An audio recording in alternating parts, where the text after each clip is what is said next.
Hello বন্ধুরা, তোমরা সবাই কেমন আছো? আশা করি সবাই ভালো আছো। আশা করি গল্পটি শুনলে তোমাদের হয়ে যাবে। তাহলে চলুন মূল গল্পটি শুরু করি। আমার নাম কণা। আমার স্বামী নিজের বাবার সাথে সবসময় বন্ধুর মতো আচরণ করত। তার উপরে আমার শ্বশুরকে দেখতে খুবই কম বয়স্ক বলে মনে হতো। আমার স্বামী নিজের বাবার সাথে সমস্ত ধরনের কথা শেয়ার করত। আমার স্বামী আমার সমস্ত ছবি আমার শ্বশুরকে দিয়েছিলেন। আমার শ্বশুর খুবই অদ্ভুত টাইপের মানুষ। তিনি আমার সাথে বন্ধু হওয়ার চেষ্টা করতেন। আমি যখনই আমার স্বামীর কাছে শ্বশুরের ব্যাপারে নালিশ করতাম তখন ও আমাকে বকে দিত আর বলতো আমার বাবা খুবই ভালো মানুষ। আর এই ভাবনাটাই আমার স্বামী সবচেয়ে ভুল ছিল। এই ভাবনাটা একদিন আমার শ্বশুর আমার সাথে এমন কিছু করে যার ব্যাপারে শুনলে বন্ধুরা তোমাদের মাথাটা নষ্ট হয়ে যাবে। আমি একটা মিডল ক্লাস ফ্যামিলি মেয়ে। আমাদের ফ্যামিলির সবাই খুব সংস্কারী, তাই আমিও খুব সংস্কারী ছিলাম। আমি কখনো কোনো কারণে বাড়ি থেকে বের হতাম না। সবসময় আমি আমার পিতামাতার সাথে বাড়ি থেকে বাইরে বের হতাম। আমরা 4 বোন আর 2 ভাই ছিলাম। সমস্ত ভাই বোনের মধ্যে আমি বড় ছিলাম, তাই বিয়ের নম্বরও আমার প্রথমে এলো। আমি খুব বেশি সুন্দরী হওয়ার কারণে যেখানে যেতাম সেখানেই কেউ আমাকে দেখলেই পছন্দ করেনি তো, কেননা আমি খুব সিম্পল ভাবে থাকতাম। কখনোই বেশি মেকআপ করতাম না। মেকআপ ছাড়াও আমাকে দেখতে খুব সুন্দর লাগত। লোকজন বলতো, যখন তোমার বিয়ে হবে আর তুমি পুরো মেকআপ করবে তখন তুমি এক টুকরো চাঁদের থেকে কম লাগবে না। আমি সবসময় স্বাভাবিক ড্রেস পরে থাকতাম। বাড়ির লোকেরা কখনোই আমাদের মেয়েদের খুব বেশি স্বাধীনতা দেয়নি, আর না তো কখনো আমাদের ফ্যাশন ড্রেস পরতে দিত না। আমি সবসময় সাধারণভাবে থাকতাম। যদি কখনো কোথাও যেতাম সবসময় নিজের বাবার সাথে যেতাম। কিন্তু বাড়িতে একটা জিনিস খুব ভালো ছিল যে আমার বাবা আমার সমস্ত স্বপ্ন পূরণ করেছিল। আমাদের বলার আগেই সমস্ত জিনিস আমাদের ঘরে এসে যেত। আমি আমার এই ছোট আর সিম্পল লাইফে খুব খুশি ছিলাম। আমি কখনো কোনো ছেলের সাথে প্রেম করিনি, কেননা আমি এই টাইপের মেয়ে না। আমি সব সময় নিজের কাজ নিয়ে থাকতাম। এখন আমার বয়স 20 বছর হয়ে গেছে, আর আমার বাবা মা সিদ্ধান্ত নিলেন যে তাড়াতাড়ি করে আমার বিয়ে দিয়ে দেবেন। আমার বাবা মা আমার জন্য এমন একটা সম্বন্ধ দেখছিলেন যা আমাদের মতো সিম্পল হবে। তার সাথে সাথে আমাদের ফ্যামিলির সাথে মিলে আমার বাবা মায়ের কথা ছিল, ছেলের পড়াশোনা জানার সাথে সাথে দেখতে স্মার্ট হতে হবে। কেননা আমার বাবা মা চাইতেন না যে আমার বিয়ে এমন কোনো ছেলের সাথে হোক যে দেখতে ভালো নয়, তার না তো বেশি পড়াশোনা জানে। কেননা এর আগে আমার জন্য অনেক সম্বন্ধ এসেছিল, কিন্তু আমি পড়াশোনা করছিলাম বলে বাবা মা আমার বিয়ে দেননি। এখন যদি আমার বিয়ে কোনো যেমন তেমন ছেলের সাথে হয় তাহলে লোকের নানান কথা শুনতে হবে। তারা বলতো যে মেয়ের জন্য যখন ভালো ভালো সম্বন্ধ এসেছিল তখন মেয়ের বিয়ে দিলে না, আর এখন যেমন তেমন ছেলের হাতে নিজের মেয়েকে তুলে দিলে। আমার জন্য এক সেরকমই ছেলের সময় এলো। ছেলে অনেক পড়াশোনা, হাই ক্লাস 5, ওদের নিজস্ব বিজনেস, আর ওদের অনেকগুলো বাড়িও ছিল, আর ওদের ফ্যামিলিতে শুধুমাত্র ওর বাবা ছাড়া আর কেউ নেই। এইসব বন্ধ এলে আমার বাবা মায়ের এসব বন্ধ খুব পছন্দ হয়, কেননা ছেলের ফ্যামিলিতে বেশি লোক নেই। আর এই সময়টা এত ভাল ছিল যে না করার কোনো কারণই ছিল না। আর ছিল যখন আমার ছবি দেখে তখন সে আমাকে পছন্দ করে। আমার বিয়ে পাকা হয়ে গেল, আর কিছুদিন পরেই বিয়ে হয়ে শ্বশুরবাড়িতে এসে গেলাম। শ্বশুরবাড়িতে কোনো মহিলা নেই, আর শুনেছিলাম যে আমার স্বামী তার বাবার সাথে খুব ফ্রেন্ডলি ছিল, আর দুজনে নিজেদের মধ্যে এমনভাবে থাকে যেন তারা দুজন বেস্ট ফ্রেন্ড। দুজনেই নিজেদের মধ্যে একে অপরের সমস্ত কথা শেয়ার করত। আমার শাশুড়ি অনেক বছর আগেই মারা গিয়েছেন, যদিও আমার শ্বশুরকে দেখতে খুবই স্মার্ট, আর তাকে দেখে মনে হতো না যে আমার স্বামী তার ছেলে, যেন মনে হতো আমার স্বামীর বড় দাদা। আমার স্বামীর নাম আসলাম। তাকে আমার খুব পছন্দ হয়েছিল, কেননা সে নিজের বাবার মতো খুব স্মার্ট। আমার শ্বশুর সবসময় সেজেগুজে থাকতেন। তিনি ছেলের কারণে দ্বিতীয় বিয়ে করেননি, কারণ তিনি মনে করতেন তার দ্বিতীয় স্ত্রী তার ছেলেকে নিজের মায়ের মতো ভালোবাসা দিতে পারবে না। সেই কারণেই তিনি আর বিয়ে করেননি। আমার স্বামীর ব্যবহার খুব ভালো। সে বিদেশে থেকে পড়াশোনা করত। পড়াশোনা শেষ হওয়ার পরে সেখানে শহরে নিজের ব্যবসায় চালায়। যখন বিয়ে হয় আমি শ্বশুরবাড়িতে এলাম, তখন দেখলাম আমার শ্বশুর আমার সাথে খুব ইয়ার্কি ফাজলামি করেন। আমার শ্বশুর কাজের জন্য বেশিরভাগ সময় গ্রামেই থাকতেন।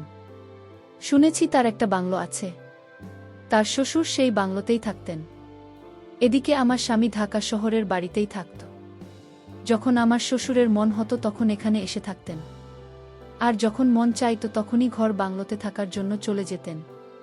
আমার স্বামী আমাকে নিয়ে খুব খুশি ছিল।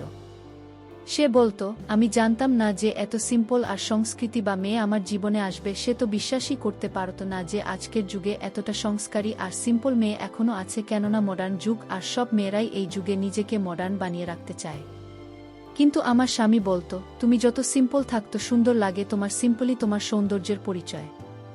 আমার শ্বশুর আমাদের বিয়ে উপলক্ষে ঢাকায় এসেছিলেন। বিয়ের 7 দিন পরেই শ্বশুর আমার স্বামীর হাতে হানিমুনে যাওয়ার জন্য ইউরোপের টিকিট ধরিয়ে দিন। আমার স্বামী শ্বশুরের সারপ্রাইজ পেয়ে খুব খুশি হয়। এরপরে আমরা ফ্রান্সে হানিমুনে চলে এলাম। এখানে যখন আমরা এলাম, আমি আমার শ্বশুরের ফেসবুক পেজ চেক করে দেখলাম তার অনেক ফলোয়ার, যার মধ্যে বেশিরভাগ মেয়ে। তার এত ভালো ভালো ছবি আপলোড ছিল যে তাকে দেখে কেউ বলতে পারবে না যে উনি একজন বয়স্ক মানুষ। এত ইন্টারেস্ট থেকে আমি অবাক হয়েছিলাম। এত বয়স হওয়ার পরেও তার হাবভাব 25 বছরের যুবক ছেলেদের মতো। কিন্তু আমি ভাবছি, তিনি যদি এরকমই হন তাহলে বিয়ে করেননি কেন? আমার স্বামী এটাও বলতো যে বাবা মার দেখাশোনা খারাপ করতে চাইতেন না বলে তিনি বিয়ে করেননি। আর সত্যি আমার শ্বশুর নিজের ছেলের খুব খেয়াল রাখতেন। এই কারণেই আমার স্বামী নিজের বাবাকে খুব বেশি ভালোবাসতেন। আমার শ্বশুর নিজের ছেলেকে দুনিয়াতে সমস্ত খুশি দিয়েছিলেন। আমার স্বামী তাকে যা বলতো তিনি সে রকমই করতেন। কিন্তু হানিমুনে থাকার সময় আমি একটা জিনিস লক্ষ্য করেছি যে আমার স্বামী আমার যত ছবি তুলেছেন তার সমস্তই তার বাবাকে শেয়ার করত। আর আমার এই ব্যাপারটা খুব অদ্ভুত লাগত। ইউরোপে আমি মডার্ন টাইপের ড্রেস পরতাম যাতে কোথাও না কোথাও গিয়ে আমার শরীরও নজরে আসত। এই জায়গায় এরকম ছিল, এখানে সমস্ত লোকই এরকম জামাকাপড় তো, আর যে যার মতো থাকত। কিন্তু আমার স্বামী এই ব্যাপারটা ভালো লাগেনি যে আমরা যত ছবি তুলেছি তার সমস্তই নিজের বাবাকে দিয়েছিল। আর আমার স্বামী বারবার ভিডিও কল করে আমার শ্বশুরকে আমাকে দেখাতো, আর আমার শ্বশুরও বারবার আমার স্বামীকে বলেছিল, দেখাও তো বৌমাকে, দেখতে কেমন লাগছে। বৌমা কি করছে? সে যতই ভালো হোক না কেন, সে ছিল তো আমার শাশুড়ি, আর শ্বশুর তো বাবার মতো হয়। আমি চাইতাম না যে আমার শ্বশুর আমাকে এই অবস্থায় দেখুক। এই ব্যাপারটা নিয়ে আমার স্বামীর সাথে ঝগড়া করে আমার মন খারাপ হয়ে গিয়েছিল। কিন্তু আমার স্বামী আমাকে মানিয়ে নিত। আমার স্বামী আমাকে বলতো, যদি বাবা আমার কাছে ছবি আর ভিডিও চায় তাহলে আমি কিভাবে তাকে না করব। শ্বশুরবাড়ির পরিবেশ একদম ফ্রি ছিল। আমার স্বামী বলতো যে এখন তোমার বিয়ে হয়ে গেছে, এই সতী সাবিত্রী পান্না ছাড়াও আর এই লজ্জা পাওয়ার ধন বন্ধ করো। যখন তুমি নিজের বাবার বাড়িতে ছিলে তখন সবসময় বাড়ির মধ্যে আটকে থাকতে, কিন্তু এটা তোমার শ্বশুর বাড়ি, এখানে নিজের জীবনকে উপভোগ করো।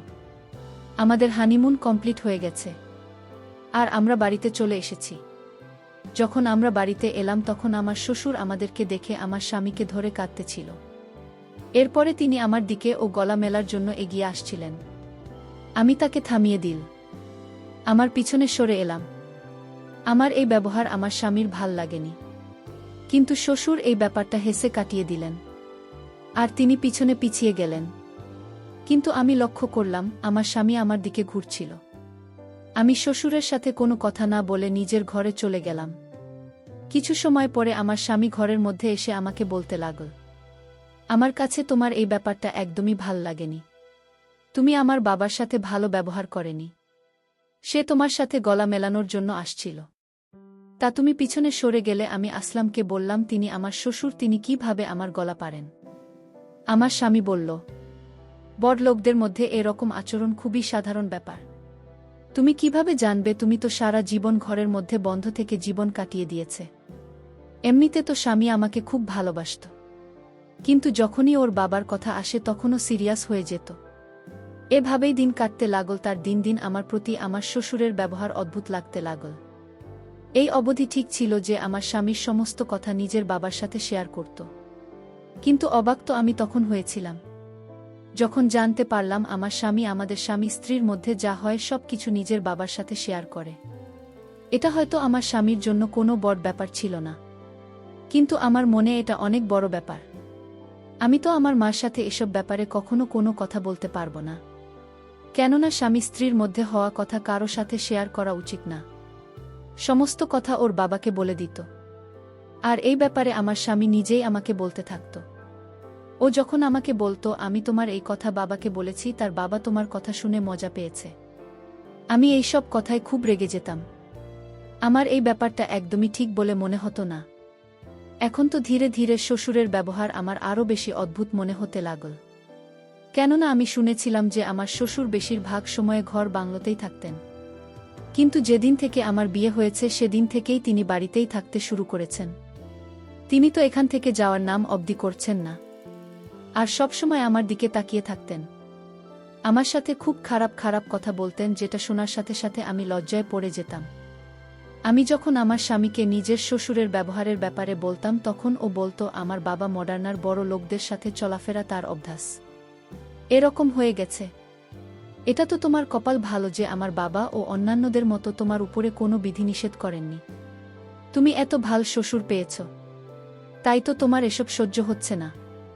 এই সব কারণে আমার স্বামী কখনোই আমার কথা বিশ্বাস করত না, আর সবসময় নিজের বাবার সামনে আমাকে ভুল প্রমাণ করতে থাকত।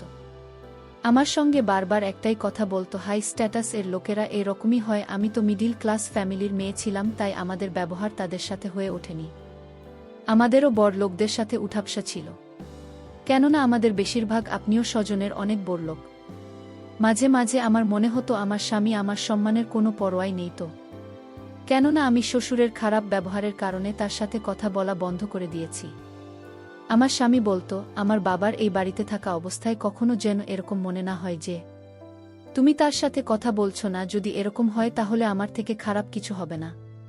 আমি এখানে বিয়ে হয়ে আসার পরে খুব বড় সমস্যায় ফেঁসে গেছি। একদিকে শ্বশুরের ব্যবহার আমার পছন্দ হতো না, আর অন্যদিকে আমার স্বামী আমার কোনো কথাই বুঝতে চাইত না। প্রথম প্রথম আমার স্বামীর ব্যবহার আমার সাথে ভালোই ছিল, কিন্তু যখনই ওর বাবার কথা আসে তখন ও আমাকে খুব অপমান করত।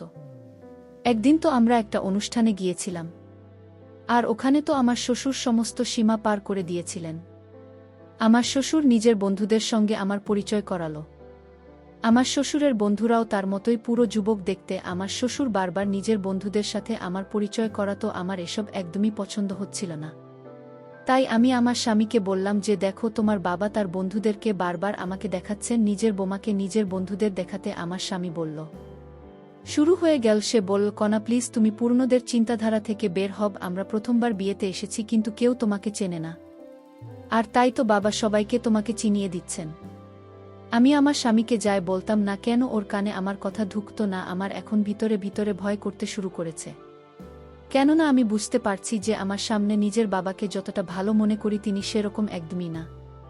তখনকার উদ্দেশ্য বদলে যায়, আমরা বুঝতেও পারি না। একদিন আমার স্বামী বলল, কাজের কারণে তাকে একদিনের জন্য শহরের বাইরে যেতে হবে। আমি আমার স্বামীকে বললাম, আমাকে তোমার সাথে নিয়ে চলো, আমি বাড়িতে একা থেকে কি করব। আমার স্বামী বলল, আমি লোকদের সাথে মিটিং করতে ব্যস্ত থাকব, তাই তোমাকে সময় দিতে পারব না। আমি বললাম, তাহলে তুমি আমাকে আমার বাবার বাড়িতে রেখে এসো। অনেক দিন হয়ে গেছে, আমি আমার বাবার বাড়িতে যাইনি। যখন তুমি ফিরে আসবে তখন আমাকে নিয়ে এসো। কিন্তু আমার স্বামী আমার এই কথাতে রাজি হল না। তার বল, এখন তোমার বাবার বাড়ি শ্বশুর বাড়ি, এটাই শুধু একদিনের তো ব্যাপার, আর বাড়িতে বাবা থাকবে তোমার খেয়াল রাখার জন্য। আমি মনে মনে ভাবলাম, আমার সবচেয়ে বেশি ভয় তো তোমার বাবাকে নিয়ে, কেননা কখনো কখনো কথায় কথায় আমার শ্বশুর আমার সাথে সেলফি তুলতে চাইত। আমি আমার শ্বশুরের উপরে খুব বেশি বিরক্ত ছিলাম। মনে মনে চাইতাম সে যেন তার ঘর বাংলাতে চলে যায়। কিন্তু যখন থেকে আমার বিয়ে হয়েছে তখন থেকেই তিনি ঘর বানাতে যাওয়া ছেড়ে দিয়েছেন। আমার স্বামী মনে করত যে আমার শ্বশুর আমার খেয়াল রাখবে, কিন্তু আমি শ্বশুরকে নিয়ে বেশি ভয় পেতাম। আমার মনে হতো যে আমি তার বৌমা নয়, তার কোনো গার্লফ্রেন্ড যাকে সে বিয়ে করতে চায়। কিন্তু আমি পরিষ্কার শব্দে আমার স্বামীকে বলতে পারছিলাম না, কেননা আমি জানতাম যে আমার স্বামী আমার প্রতি বিরক্ত হয়ে যাবে। আর তাই আমার স্বামীকে এ ব্যাপারে কিছু বললাম না। স্বামী আমাকে রেখে শহরে চলে গেলেন। এইদিকে আমি আর আমার শ্বশুর বাড়িতে। আমার মনে মনে অনেক ভয় হতে শুরু করল। আমি রাতের খাওয়া দাওয়া শেষ করে নিজের রুমে ঘুমাতে গেলাম।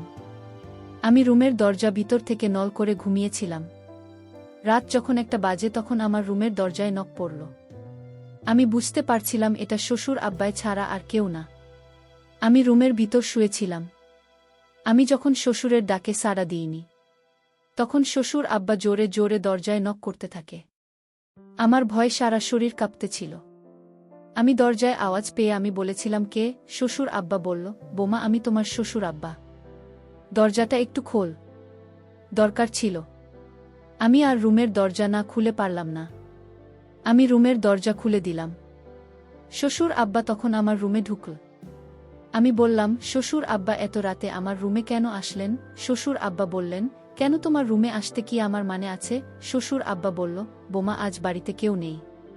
আমি এতদিন যে মনের ভিতর আশা লালন পালন করে যাচ্ছি, আজ তা পূরণ হবে। আমি বললাম, কিসের আশা? আপনি এসব কি বলছেন? আপনি ভুলে গেছেন আমি আপনার বোমা। আপনি নিজের স্থানে থাকুন, আমার স্থানে আসার চেষ্টা করবেন না। তাহলে আপনার ছেলে বাড়িতে আসলে কিন্তু আপনার সমস্যা হবে। শ্বশুর আব্বা একটা হাসি দিয়ে বললেন, তুমি আমার ছেলেকে সত্যি কথাটা বললেও সে বিশ্বাস করবে না। এই কথা বলতে আমি শ্বশুর আব্বাকে একটা জোরে ধাক্কা মেরেছি। শ্বশুর আব্বা দেওয়ালে গিয়ে চাপ খেল। সুরের মাথায় আঘাত লাগে। আর এই সুযোগে আমি বাড়ি থেকে পালিয়ে চলে আসলাম। যে বাড়িতে বোমার কোনো মান সম্মান থাকে না, আর সেই বাড়িতে আমিও থাকব না। তারপর আমি শ্বশুরের সমস্ত কিছু উল্লেখ করে স্বামীর কাছে পাঠিয়েছিলাম। আর আমি তাকে ডিভোর্স লেটারটাও পাঠিয়ে দিলাম। আমি বুঝতে পেরেছিলাম আমার সংসার এই ঘরেই হবে না। কারণ যে শ্বশুর আর স্বামীর মধ্যে কোনো পার্থক্য নাই, বোমাকে স্বামীও পেতে চায়, আবার শুরু পেতে চায়, এটা কোনোভাবে সম্ভব ছিল না আমার পক্ষে। কারণ আমার মা বাবা এই ধরনের শিক্ষা আমায় দেয়নি। তো বন্ধুরা, আজকে এই পর্যন্ত। সবাই ভালো থাকবেন, সুস্থ থাকবেন। ধন্যবাদ।